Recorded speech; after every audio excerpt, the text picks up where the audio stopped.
Welcome to the video series for the ScapeCon VI Split Decision event. This is a side event happening at this year's ScapeCon. I am really looking forward to this event. This is perhaps my favorite actual format on the schedule for this year. Really digging it. I'll put the whole thing up on screen, but the general idea here is that you can't put two numbered order markers on the same card in your army ever in the same round. So you need to have at least 3 places to put order markers, or you're going to have a dead order marker every single round. Which means you can't just spam a common squad, because you're only going to get 1 turn per round and your opponent's going to get 3 turns per round. What that means is you need to build an army that's able to generate sustained offense while spreading out its order markers to multiple places. And also be able to protect those multiple places for order markers, because if you don't, then your opponent's going to be able to kill a few pieces from your army, and now you can't take multiple order markers per round anymore. I think that's led to a really interesting meta to explore, and I think the gameplay itself is going to be super dynamic as a result, because you both have to be cautious, because if you lose army cards from your army, you might lose order markers the following round, but also aggressive, because if you can kill army cards from your opponent's army, then they won't get to place those order markers this round. I'm going to go through the process that I went through from my first thought to the army that I arrived at, rather than giving you what I'm running right off the bat. So let's start with my first consideration for a build for this, which was to try to build around Iron Lich Viscerat. The idea behind that was that Iron Lich Viscerat can have order markers in a few places and be quite happy. I started off by saying, let's start with Viscerat and the Wraith Riders, so that I can have 1 order marker per round on Viscerat, and then also throw in 2 squads of Romans, so that I can have an order marker each round on the Romans as well. So now I'm getting to use Iron Lich on 2 out of my 3 order markers per round. And then from there, I needed to find a way to try to build around that. I think the next natural fit, and this is going to be a natural fit in a lot of builds, is Exiles. Exiles are super awesome in this format, because they really only want to be taking 1 order marker per round anyways, because that's as many times as they can shoot using their black powder marker. So I think Exiles are just an absolutely awesome figure in this event, probably the clearest auto-include to most armies out there that can be found in this one. That left me with enough points for Zeticron, and I decided to go with Zeticron for a couple reasons. One, I think it's actually important to have 4 places to put order markers in this event for a couple reasons. It does give you order marker deceptiveness in round 1, which is nice if your opponent doesn't have that. And it still gives you the ability to have a full 3 order markers after your opponent has killed 1 piece from your build. Also, it's nice to have the upside of Zeta when your opponent's army is probably also going to have 1 really big unique hero. And even if you only get 1 real order marker off on him, if he happens to roll 2 for 2 on their big hero, that could just win you the game. So that's always a nice upside to have with your 25% roll there, 2 for 2 skulls.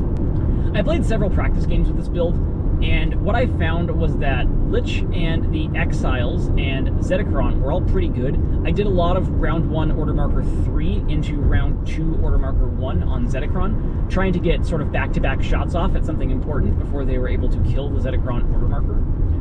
But the other piece that I found about it was that Romans were just too damn slow at 4 move once per round. It just wasn't working. It was very difficult to keep the rest of the army sort of behind the Roman screen, which was my idea behind it, in theory at least. Lich and the Exiles are both sitting behind this Roman screen that's moving, but 4 move once per round was just not cutting it. People were able to get to the other pieces of my army and take them out. It just wasn't quite perfect, so I didn't love where that ended up going.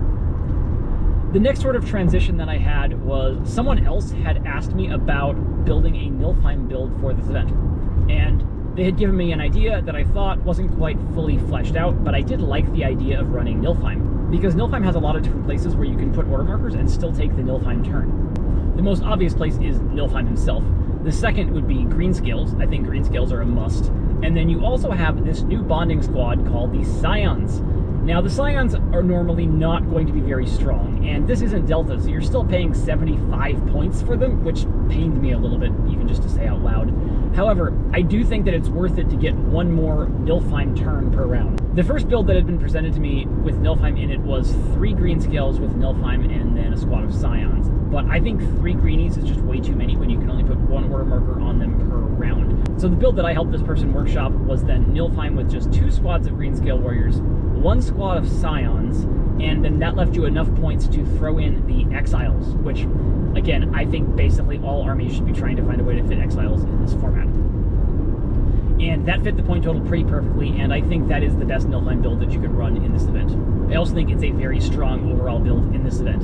If you want to, you can take 3 order markers per round on Nilfheim, the green scales, and then the scions, or you can have one of those order markers on the exiles.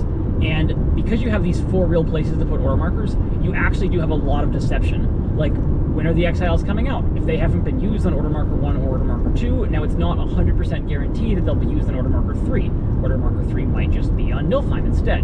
So there's a little bit of deception value there that you can use to your advantage as rounds play out. I think the biggest downside of this build, though, is if you lose 1 key piece, Nilfheim, your army is toast.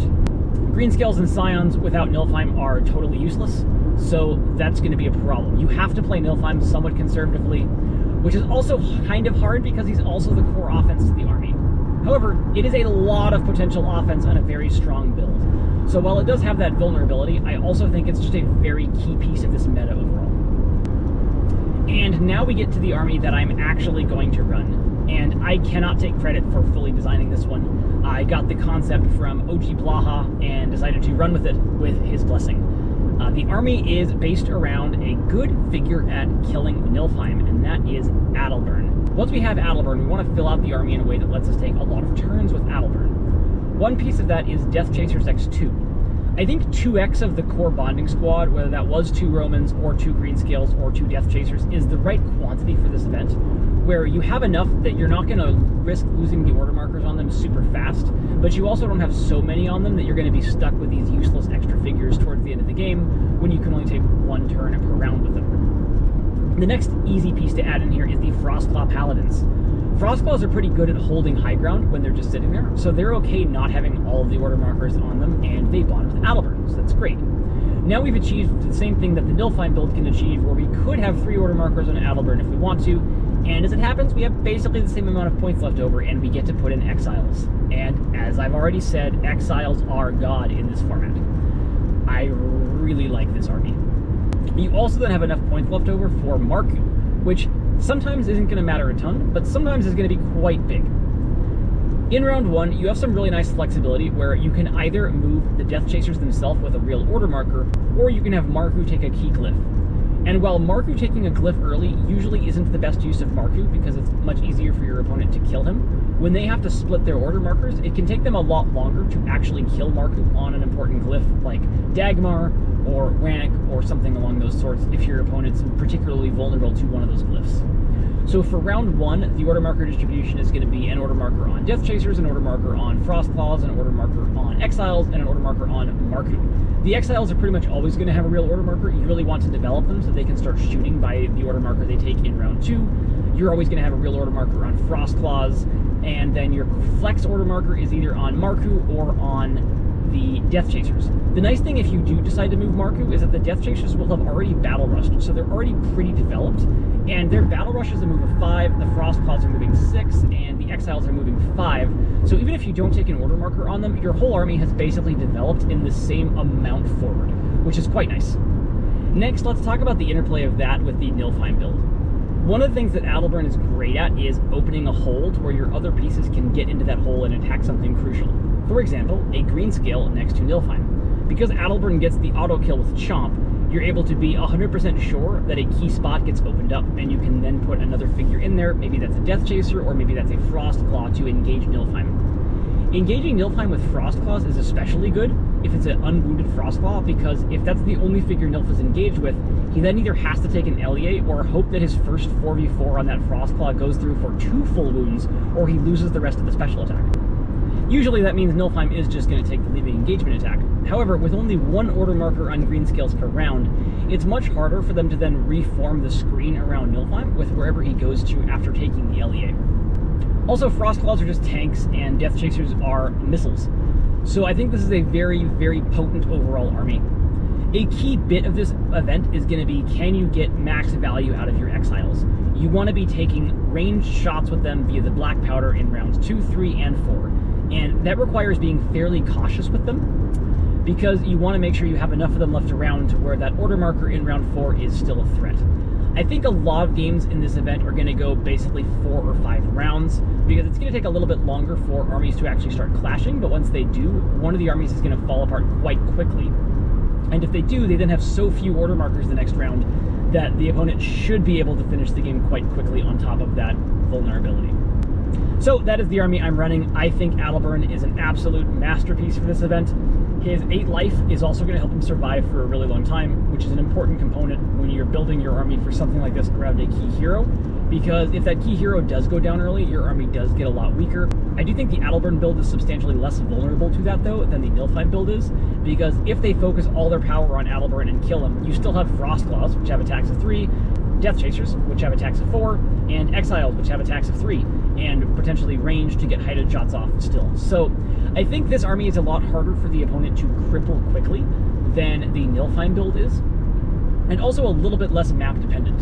If Nilfheim's on one of the bad maps for Nilfheim, it's just very hard to keep him alive if your opponent is focusing all firepower on Nilfheim. So that's the army that I'm going to run with. I think it's a very strong army in the event overall, and I am super looking forward to playing the mixed order marker builds that are a necessity in this format, which allows someone who likes to do funky things with their order markers to just be at peace and not have to worry about their opponent running spammed commons that they then have to deal with. Definitely looking forward to this one. Excited to see how it goes, and excited to see what other armies besides those 3 end up being a key part of the meta. We shall see how it goes.